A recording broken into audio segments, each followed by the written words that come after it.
On prend son téléphone juste pour vérifier un message et hop, une demi-heure plus tard, on se retrouve complètement perdu sur une autre application. Si ça semble familier, pas d'inquiétude, c'est un sentiment très partagé. Aujourd'hui, on va voir ensemble comment reprendre les commandes de notre attention face aux écrans. C'est parti! C'est le scénario classique, n'est-ce pas? Une intention toute simple, comme répondre à un texto, qui se transforme en un vrai trou noir temporel. On lève la tête de l'écran et on se demande, mais où est passée la dernière demi-heure? C'est super frustrant. On a un peu l'impression d'être juste le passager de sa propre vie numérique. Alors, comment ça se fait? Comment on en arrive là? Eh bien, pour reprendre le contrôle, la toute première étape, c'est de comprendre la mécanique de ce piège. Et c'est justement ce qu'on va décortiquer.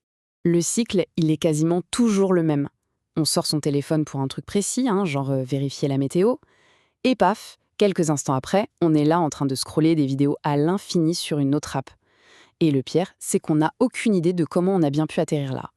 Et attention, ce n'est pas qu'une impression, non, c'est un phénomène tellement connu que même des créateurs d'applications en parlent avec exactement les mêmes termes. Le point clé, c'est cette sensation de se réveiller. C'est comme si notre cerveau s'était mis en pilote automatique, pendant que notre pouce, lui, continuait son petit bonhomme de chemin à scroller. Bon, mais pourquoi notre cerveau se fait avoir comme ça?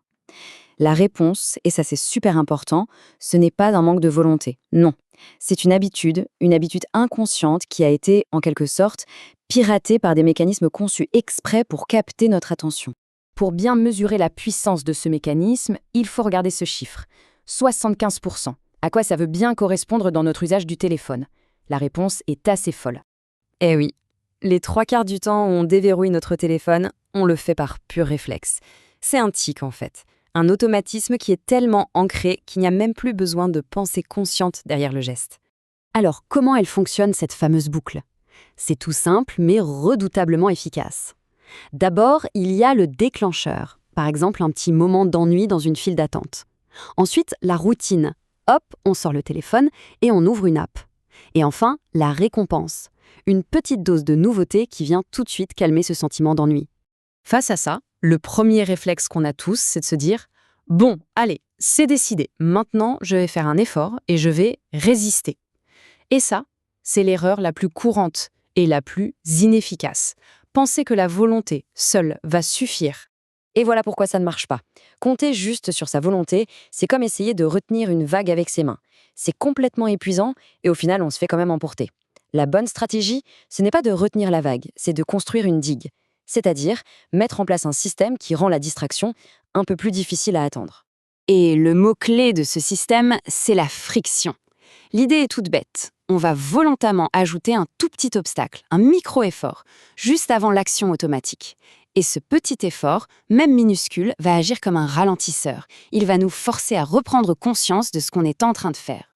C'est un peu comme avec une boîte de biscuits. Si elle est posée là, sur la table, on pioche dedans machinalement. Par contre, si elle est rangée tout en haut de l'armoire, il faut faire un effort. Et cet effort nous donne juste le temps de nous poser la question « Est-ce que j'en ai vraiment envie, là, maintenant ?» Le but n'est donc pas l'interdiction, c'est juste de transformer un réflexe en une vraie décision. D'accord, l'idée de la friction, c'est clair. Mais comment on fait concrètement? Comment on la crée, cette friction, mais juste dans sa tête, sans rien changer? Eh bien, il y a un outil super simple pour ça, utilisable tout de suite. Ça s'appelle la pause de 3 secondes. Le principe est d'une simplicité enfantine. Étape 1, juste avant de cliquer sur l'icône, on s'arrête. On fait une pause.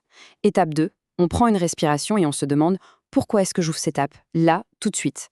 Et étape 3, on choisit. Mais on choisit consciemment. Soit, ok, j'y vais en connaissance de cause, soit, en fait non, pas maintenant. Et voilà, c'est ça, le secret. Cette toute petite pause agit comme un interrupteur. On passe du mode pilote automatique au mode décision consciente. C'est aussi simple que ça pour reprendre les commandes.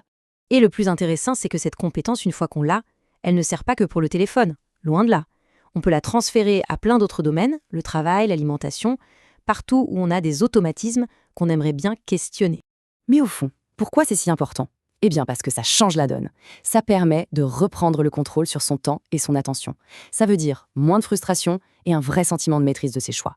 Et surtout, ça veut dire utiliser la technologie au lieu de se faire utiliser par elle. Maintenant, voyons si on peut appliquer ça ailleurs. Prenons un cas que tout le monde connaît, la procrastination.